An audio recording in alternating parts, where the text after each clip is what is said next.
Welcome to SpanishLearnIt.com. Today we will be going over the consonants. Now we won't be looking at all the consonants. We're going to look at what I like to call the tricky Spanish consonants. So they can be categorized 3 different ways. Strong and weak are consonants that have strong and weak sort of elements to them. That's the se, he, and ere, C-G-R. And then we also have sort of pairs of consonants that sound the same.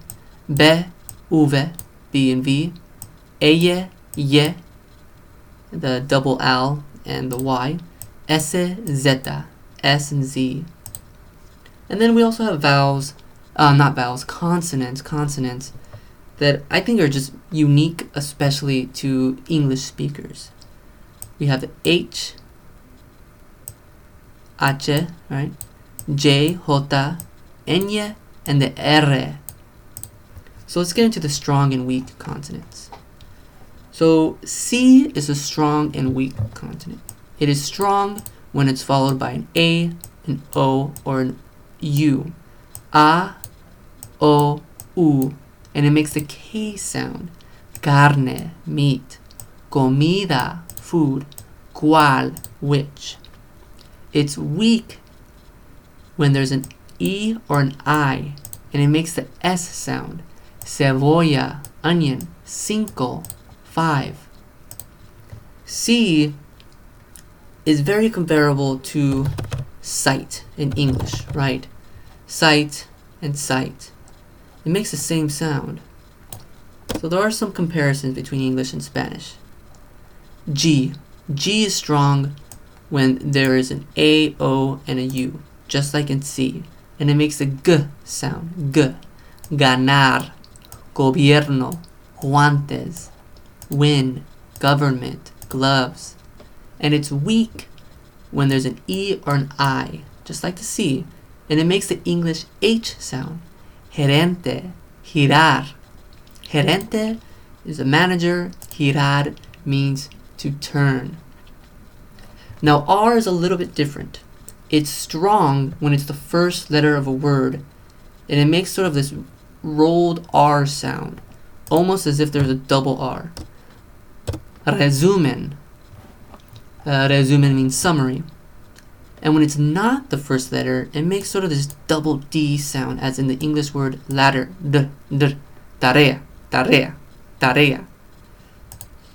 It's a very subtle difference and change. I imagine you won't even notice it, but if you're looking for the specifics, there they are. Now these consonants sound the same. They're very simple. Be, uve, buscar, volver. Buscar means to search. Volver means to return. So they sound the same. Be, buscar, volver. And I think it's cute. I don't know. It's fun. It just makes things easier, to be honest. Less sounds to remember almost. The eye and the ye, the y's, they make the same sound. So that's just an easy connection if you're just stumped with this this eye. Just know that it makes the y sound. Lluvia, rain. Talla, size. Yeso means plaster. I don't know if you'll ever use that word. Rayada, lined. So they all make the Y sound, the English Y sound. S and Z, saludas, zapatillas. Saludas means a greeting. Zapatillas are sneakers. So these are very easy, sort of just like consonants you don't really need to remember. They will hinder you when you're trying to spell, though, because they make the same sounds. So when you're trying to spell, it will get in the way. These are simply unique. There's nothing too complicated about them. The H makes no sound.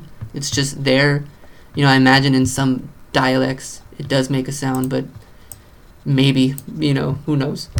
But I doubt that. It's just doesn't make a sound. Hizo. Humo. Hizo means did. Humo is a smoke, the noun smoke, not the verb. J, and it sounds like an H. So I don't know what the thinking was behind that. But Julio, lejos. All right. You could almost think of the J right here, all right? The Spanish J or the English H.